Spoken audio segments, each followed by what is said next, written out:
Hey, story seekers, it's Nesha, and you are now listening to Nesha's Open Diary, where the stories are real and the tea is all about me.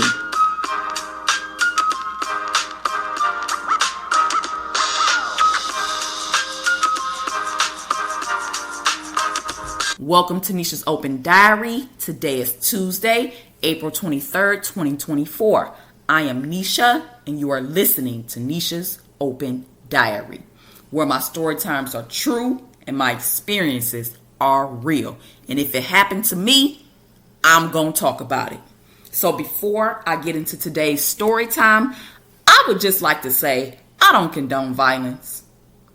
But this incident was a long time coming.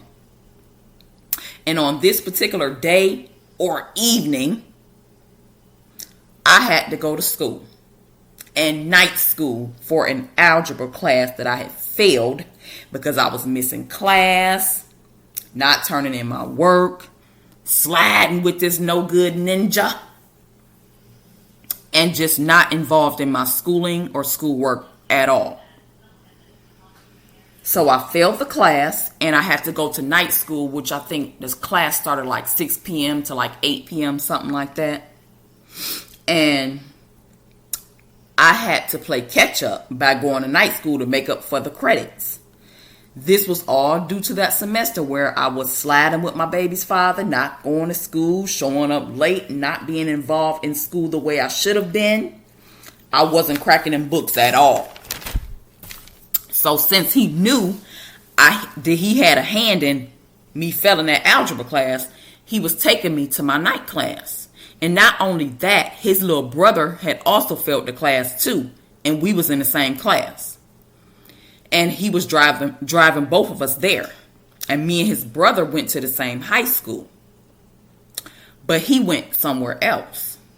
And I don't know why that evening he was in such a big rush. He had an attitude. He was just already feeling some type of way before he even got there. Like, I honestly feel like he didn't even want to take me. But I feel like he felt like he was obligated because I was his baby mother and he was taking his brother to the same location. That's just how I feel. I could be wrong. I don't know. But he was acting nasty. And when he came to pick me up, I wasn't ready to go because, again, I have a responsibility. Our son lives with me. I got to feed him. I got to get him ready for bed because, again, the class ends at 8 o'clock. This is a little baby. I got to make sure he's squared away before I go and do anything. My responsibility comes first. And by the time I come out the house, he mad. And he had an attitude.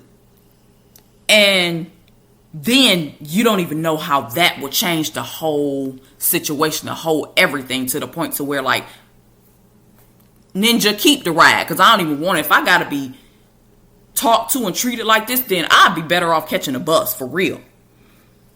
So as I say, he's mad. He got an attitude, which then turns into everything that is wrong with me. Belittling me.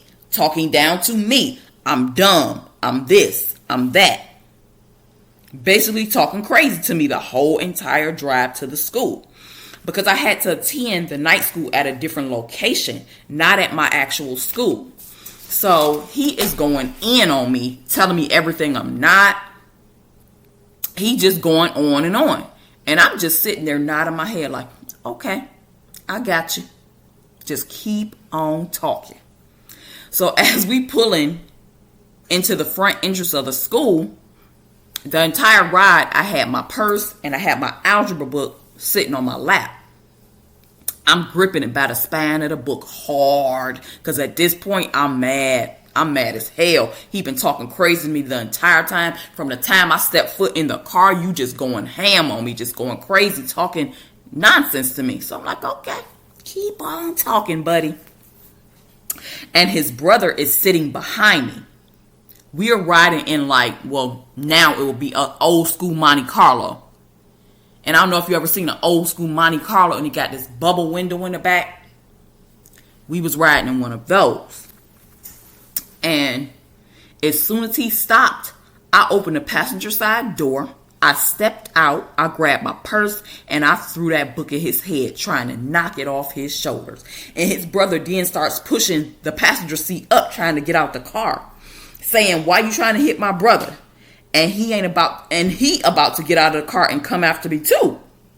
When I tell you, I was power walking into that school, damn near running, because he was ready to put the paws on me. I then make it into the class, and I flopped down in my chair, and I exhaled because I thought he was about to beat my ass. But I felt safe in the class with the teacher and all the other students, or as I call them, witnesses, I'll say. I then look up and here come his brother, and he's sitting in the seat next to me, and he say, "Why you try to hit my brother with that book?" He then start telling other people in the class what happened, because we know other people in the class and stuff or whatever. And I'm just sitting there like, "Yep, I sure did." What? Tell them how your brother was talking crazy to me. Oh, you don't want to tell nobody that. You don't want nobody to know how he was disrespecting me and talking crazy to me, huh? Then the class finally got started, and I was worried the whole time whether or not he was going to be waiting on me outside when the class let out.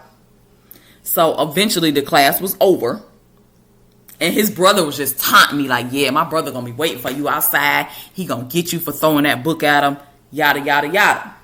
So I lingered around in the classroom and made sure I saw his brother finally leave.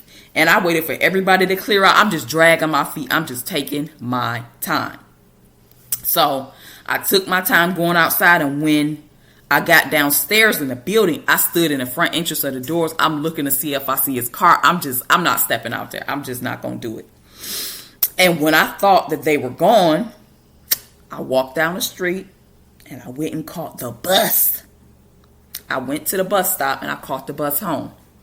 And as soon as I walk in the door, I got an earful of how I threw a book at him, and I could have put his eye out, and I don't even know if the book actually hit him. I threw it at his head as he was sitting in the driver's seat, and I took off. I wasn't waiting around to find out what his reaction was going to be.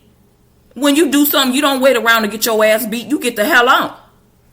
So he went back and told his mother, who then calls my mother, telling her how I could have blinded him or put his eye out, seeing as to how she was already trying to find things to have against me.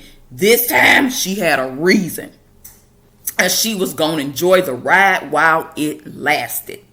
She went on and on about it for a minute, and just when I thought it was over, they. And I'm going to end the story time right there. This story time is to be continued. So make sure you tune in to my next episode where I will continue this story time and tell how things ended up. All right, story seekers, that is all for this story time. I am out of here. Make sure you follow me on all socials at Nesha's Open Diary and my website at nesha'sopendiary.podbean.com. And until next time, I will meet you where the pen meets the diary. All right, story seekers, that does it for this story time. I'm out of here.